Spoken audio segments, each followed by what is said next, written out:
If there is one advice I would want to give couples, is to talk about sex more. We don't talk about it. It's a big taboo topic. We feel uncomfortable, we feel scared.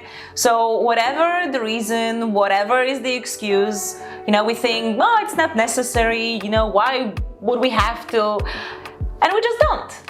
Now, if we don't talk about something, if it's not brought to the consciousness, if it's not something open, then what happens as a consequence is that we make assumptions and we run on those assumptions. The problem is that usually the assumptions I make are not the same that you will make. In fact, in most cases, it's not. And so partners end up having assumptions about their relationship, about their sex life, and they end up living in these two opposite realities because they never communicate. And that creates a lot of issues, a lot of miscommunication, and also a lot of growing resentment. So when you speak to couples and you ask them about their first date or how they met or first time they had sex, both partners will give you a different story because they made different assumptions about what happened. So this is just to illustrate that yes, we really perceive things differently. So you may do something with your intention and I can read this in a totally opposite way just because I filter what I see and what I hear through my subjective perception. So I remember quite a few years ago, I learned about this relationship coach, Dan Savage, and he's really amazing.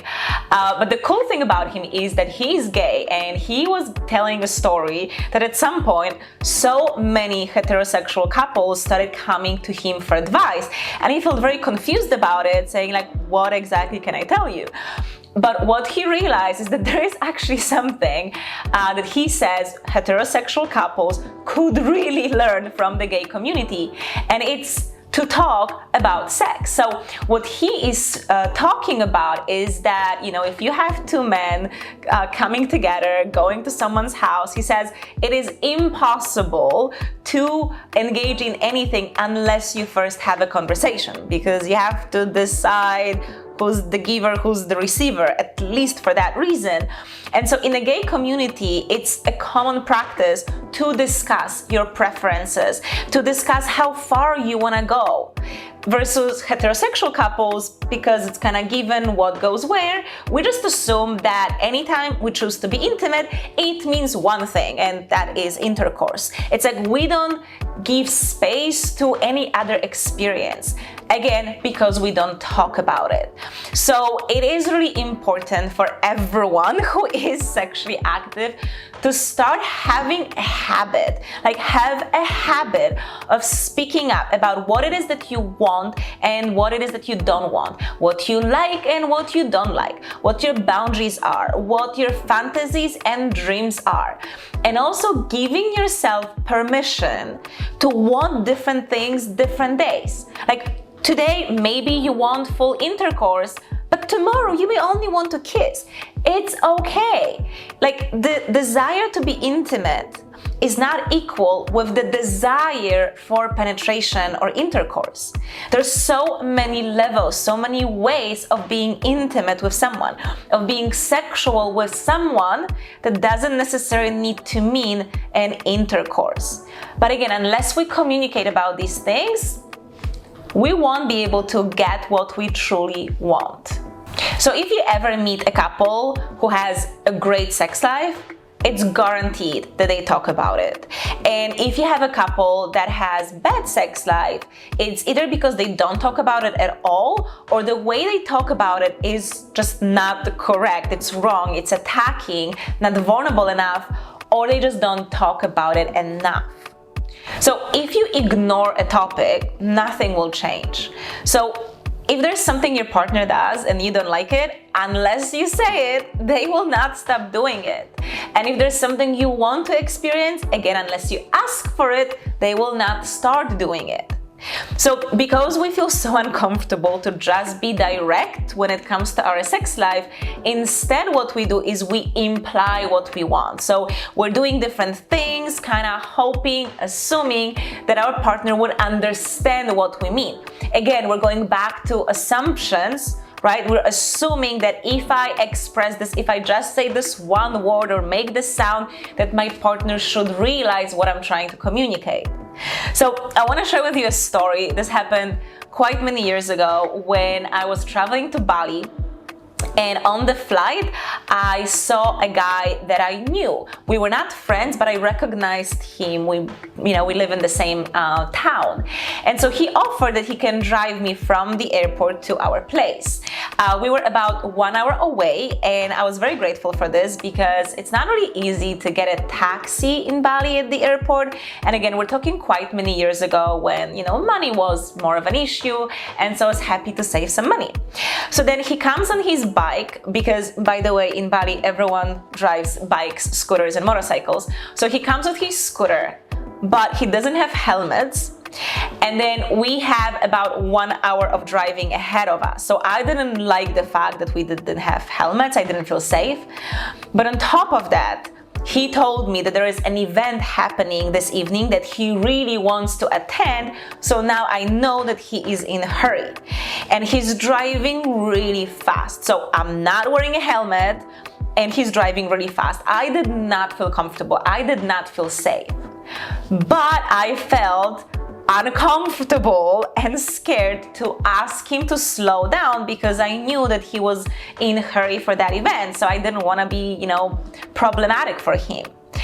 So I came up with this great solution, and I figured that if I hold on to him really tight and I tense my body, he's going to understand that I don't feel safe and slow down. So that's what I do, right? I hold on to him really tight and I let him feel how tense I am. And what does he do? He reaches out with his hand and starts touching my leg. Now later I told the story to a few of my guy friends, and they all said that for them, that was a sign that I am interested in something more. Now, my intention was to communicate, please slow down. What he read is, oh, she wants to have sex with me. So this is just to illustrate what happens when we don't communicate directly. It creates so many problems and misunderstandings. And if you're in a relationship and you keep going like this for years, just think of how much there will be pain and resentment growing over this time, basically, creating this invisible or unspoken wall between you.